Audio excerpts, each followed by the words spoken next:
Pessoal, boa noite. Talvez esse vídeo fique grande, até porque está sendo improvisado. Eu estou falando aqui para trazer para vocês informações de qualidade. E eu sempre zelo por informações de qualidade, mas eu gostaria que você não pulasse. Talvez não interesse a você, mas em algum momento, nas suas relações sociais, pode ser que alguém tenha interesse nessa informação. Pois bem, eu tenho postado aí sobre as ações de revisão do FGTS. Essa ação luta pela correção, né, do índice utilizado durante os anos de 99 a 2013, que estava abaixo da inflação pela TR, taxa referencial, e que não remunerava as contas do FGTS da maneira devida.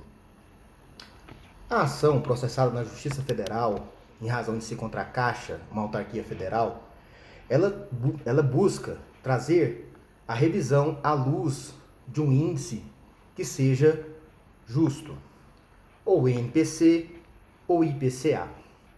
E essa confrontação causa um laudo descritivo, e o laudo descritivo confronta as diferenças e dá um resultado. E aí, cada pessoa que trabalhou nesse período tem direito a algum valor. Esse valor, ele varia de acordo com o tempo de trabalho e de acordo com o valor da remuneração à época. Pois bem, o que acontece? É uma ação que causa, sim, um impacto financeiro ao Estado brasileiro.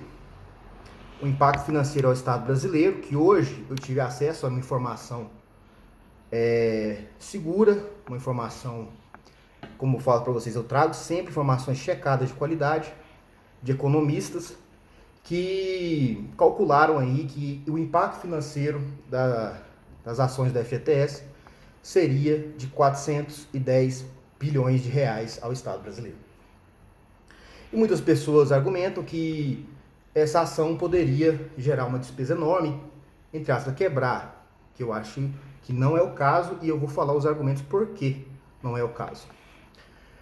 O cálculo dos 410 bilhões é se todo mundo, sem exceção, 100%, ajuizasse a ação.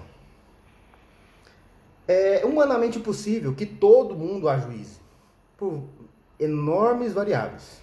Seja por falta de informação, seja por desinteresse, seja por não querer trabalhar com a justiça, não querer buscar. Enfim, a pessoa pode ter N motivos para não querer entrar com a ação. E de todas as pessoas que têm direito, nem todas têm um valor interessante para que se ajuize uma ação. Eu tenho aqui trabalhado na prática, eu já peguei cálculo que a pessoa tem R$200.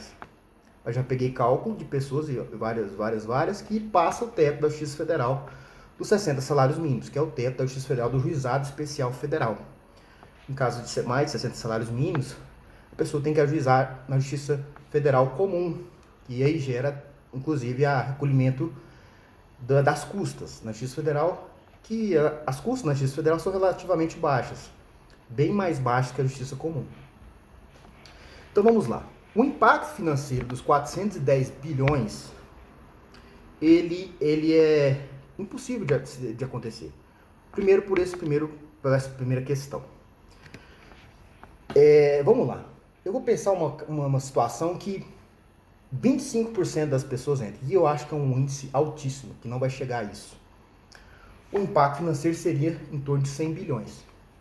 100 bilhões de reais. Aí você pensa, nossa, é muito dinheiro para o Estado estar pagando.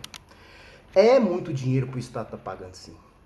Mas é um dinheiro que foi causado, é uma despesa que será possivelmente causada por um erro do Estado.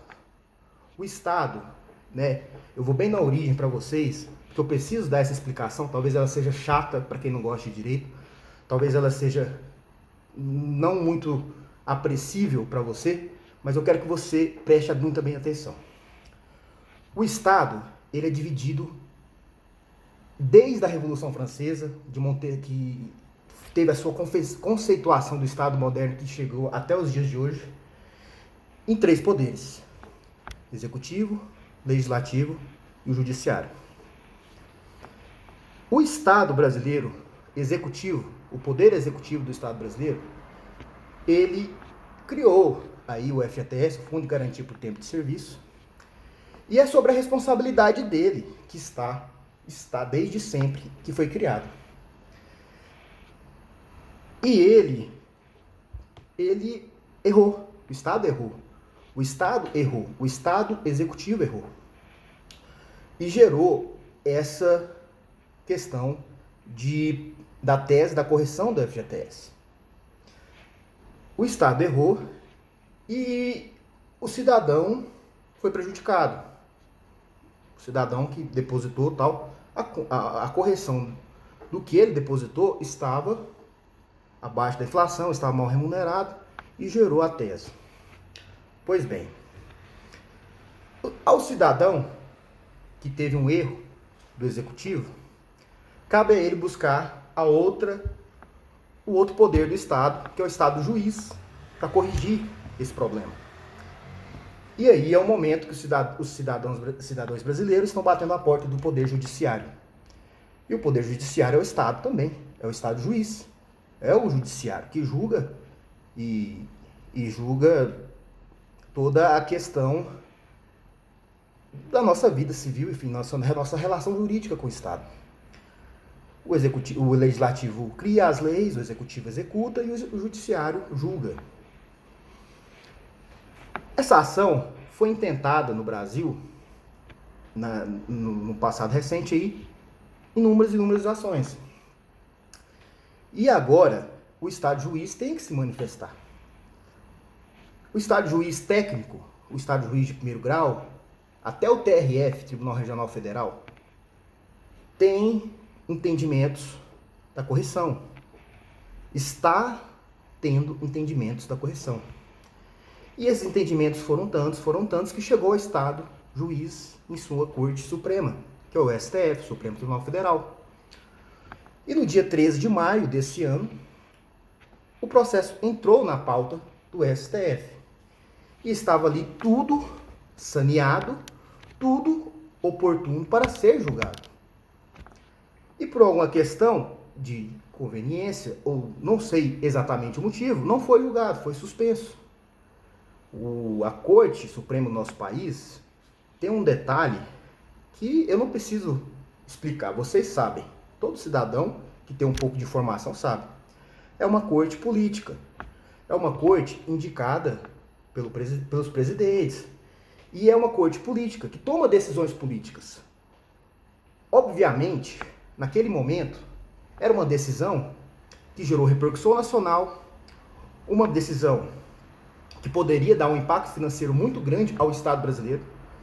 E nós temos que pensar que o ministro do Supremo, a instituição Supremo Tribunal Federal, toma decisões não só técnicas, ela toma decisões com repercussões políticas e eles são juízes que têm um viés político.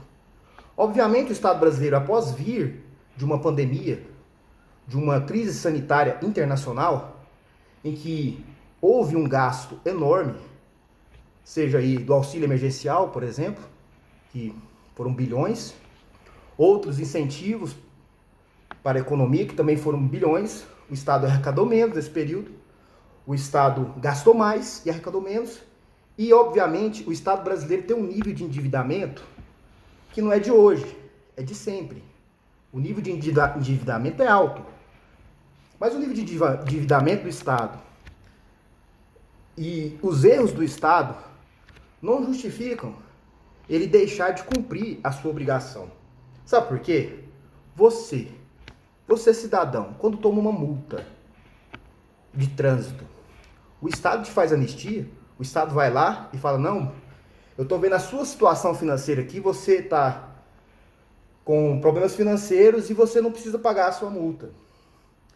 Você que paga imposto de renda, você que paga qualquer tipo de imposto, qualquer tipo de obrigação que você paga para financiar o Estado, em algum momento o Estado vira para você e fala assim, olha, eu estou vendo essa situação aí, você não precisa pagar. Entendeu? Então o Estado pouco importa com a sua situação e exige as suas obrigações como cidadão. E chegou o momento do Estado brasileiro, nessas ações da FGTS, declarar o direito das pessoas. E obviamente está ela está se usando de uma corte política, esperando o momento oportuno para fazer essa declaração, porque vai dar impacto financeiro sim, lógico que vai. Mas, na questão de direito, eu preciso que vocês entendam. Na questão de direito da revisão do FGTS, não tem como dar uma decisão. Eu entendo como jurista estudioso, que tem estudado esse assunto há muito tempo, não tem como dar uma decisão que não seja favorável. E vou te falar por dois motivos principais. Vou dar dois motivos que vai quebrar aí todo mundo que faz a crítica que isso vai quebrar o Estado brasileiro. Primeiro, a TR já foi, a TR, a taxa referencial, que é aquilo que a ação busca quebrar, já foi manifestadamente declarada inconstitucional em dois momentos. A TR já foi declarada inconstitucional na questão dos precatórios e na questão dos débitos trabalhistas. O STF, por duas vezes, disse que a TR é inconstitucional. O STF disse já. O precedente da corte fala, a TR é inconstitucional, em dois momentos. E mais uma coisa, o erro do Estado, o impacto financeiro, pouco importa. Por quê? Essa ação tem também um precedente de um caso semelhante que o Estado teve que pagar, demorou, mas pagou.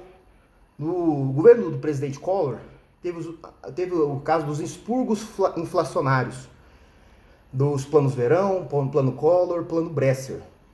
E foram ajuizadas ações, muitas ações na época, principalmente por sindicatos. E chegou um momento que o Supremo, mais uma vez, enrolando, mas chegou uma hora ele teve que pagar. O momento que foi no governo do presidente Temer, foi pago. As pessoas receberam a questão dos planos inflacionários do governo do Collor.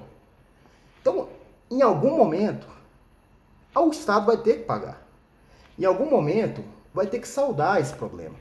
Não tem como. É uma relação